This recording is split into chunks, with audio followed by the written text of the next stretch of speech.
सभी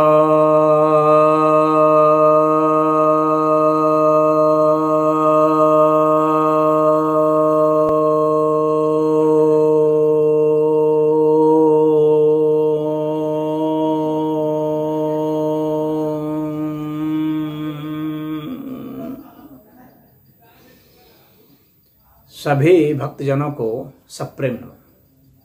भक्तों, आज मैं आपके समक्ष विज्ञान भैरव तंत्र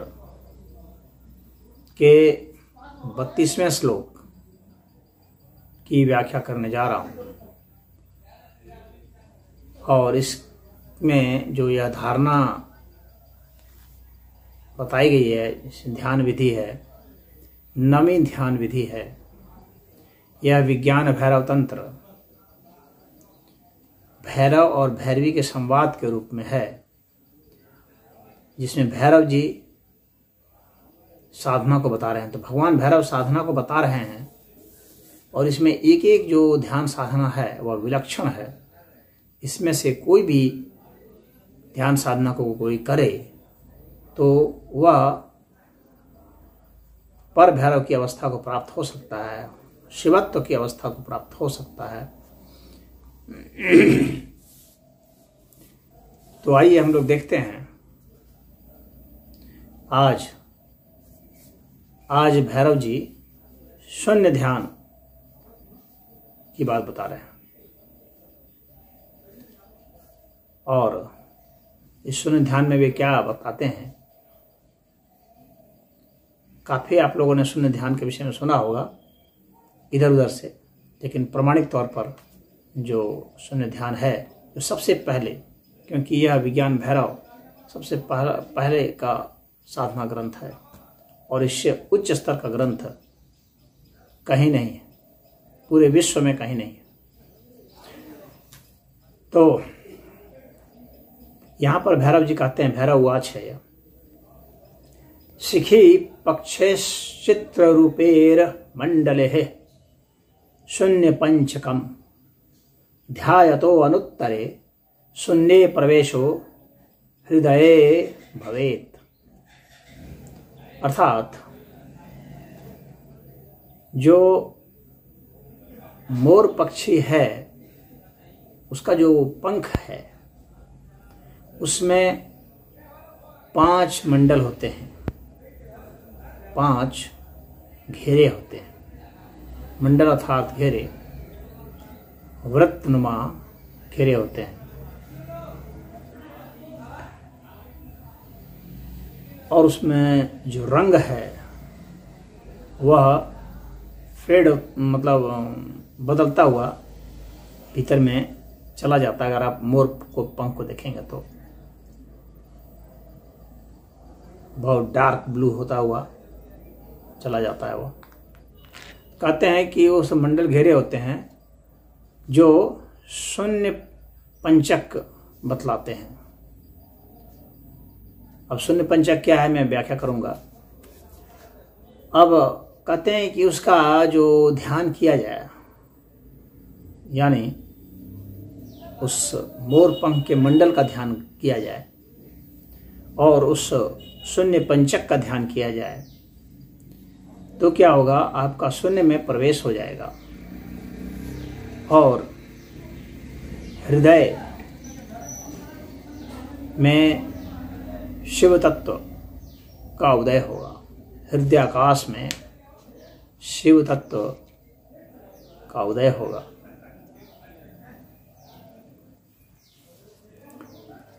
तो यदि आप मोर के पंख को देखें तो आप देखेंगे कि उसके भिन्न भिन्न रंग होते हैं। यहां मैं आपको मोर के पंख को दिखला देता हूं और आप देखेंगे कि किस तरह से ये मंडल है, घेरा है, मोर के पंख का घेरा। यहाँ से देखिए किस तरह से रंग बदलता हुआ, पहला घेरा, दूसरा घेरा, तीसरा घेरा, चौथा घेरा और ये 5वां घेरा लास्ट में जो ब्लू का है। तो यह गोलाकार बनाता हुआ मंडल बनाता हुआ ये 5 घेरे हैं। तो यहाँ पर भैरव जी कह रहे हैं कि जिस तरह से ये 5 घेरे हैं, उसी तरह से ये जो पूरा अस्तित्व है, साकार अस्तित्व, यह जो है 5 घेरों का समुदाय है। वे 5 घेरे कौन कौन से हैं? वे 5 घेरे हैं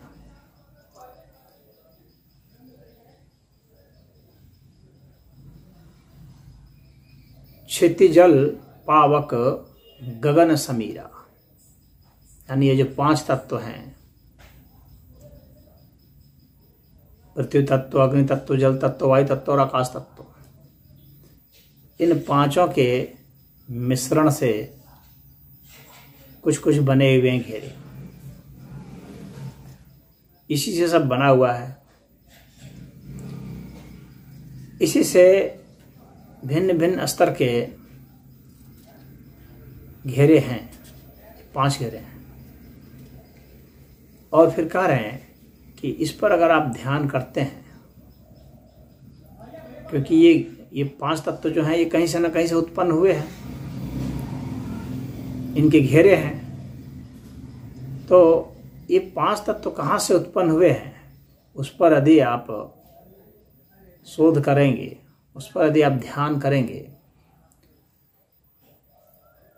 अग्नि कहीं से उत्पन्न हो रही है, कहाँ से उत्पन्न हो रही है, आप ध्यान कीजिए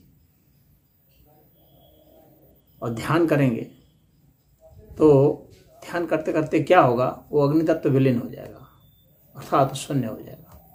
अर्थात वो कहीं से उत्पन्न होकर के वो अग्नि तत्व आ रहा है। उसी तरह से यदि आप वायु तत्व पर करेंगे, यदि आप पृथ्वी तत्व पर करेंगे, जल तत्व पर करेंगे, तो आपको ऐसे ही मालूम पड़ेगा। और आकाश तो खैर आपको शून्य मालूम पड़ेगा ही। तो ये जो हैं, ये शून्य के घेरे हैं मूलतः। हमारा जो मन है वह उसको इस तरह से स्वरूप दे रहा है कि हमें लगता है कि यही परम सत्य है। यही, चूंकि ये ठोस आकार लिया हुआ है तो हमें यह परम सत्य लगता है। लेकिन जब उसका विभाजन यदि आप करेंगे, उसको आप तोड़ते जाएंगे, तो आप पाएंगे कि धीरे धीरे यह विलीन होता जा रहा है, सूक्ष्म होता जा रहा है, और होते होते अंत में यह शून्यता को प्राप्त हो जाता है।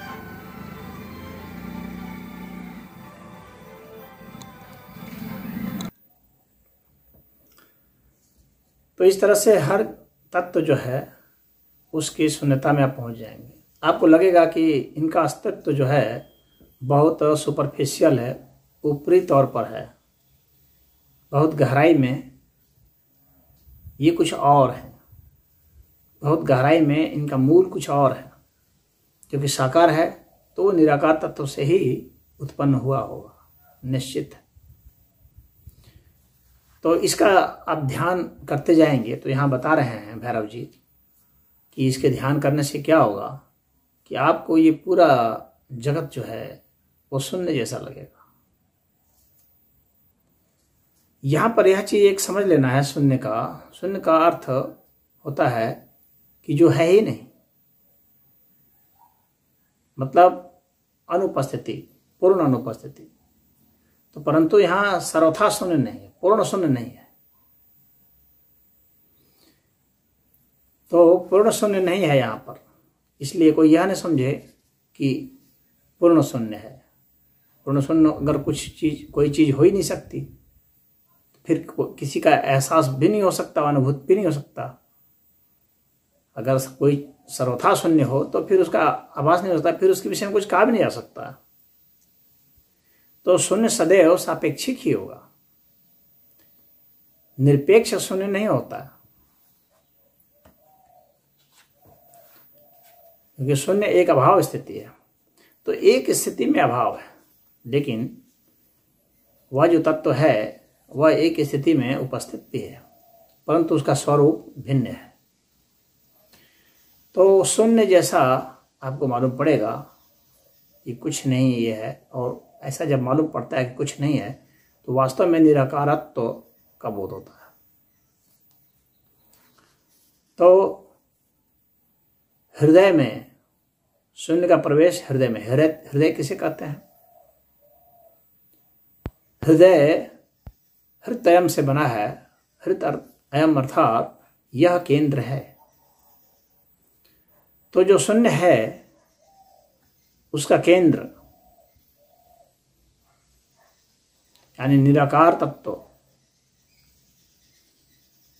उसमें आपका प्रवेश होगा, उसके केंद्र में प्रवेश होगा।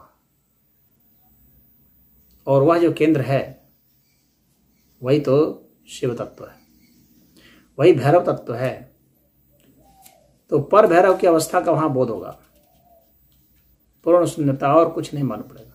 तो हर चीज का, जिससे हमारी मन और बुद्धि जिस चीज को पहले महसूस करते थे, अब नहीं, क्योंकि वो हम उसकी शून्यता में चले जाएंगे, हम अपने मन की भी शून्यता में चले जाएंगे।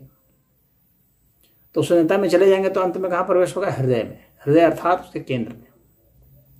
हृदय का अर्थ इस भौतिक हृदय से न समझा जाए,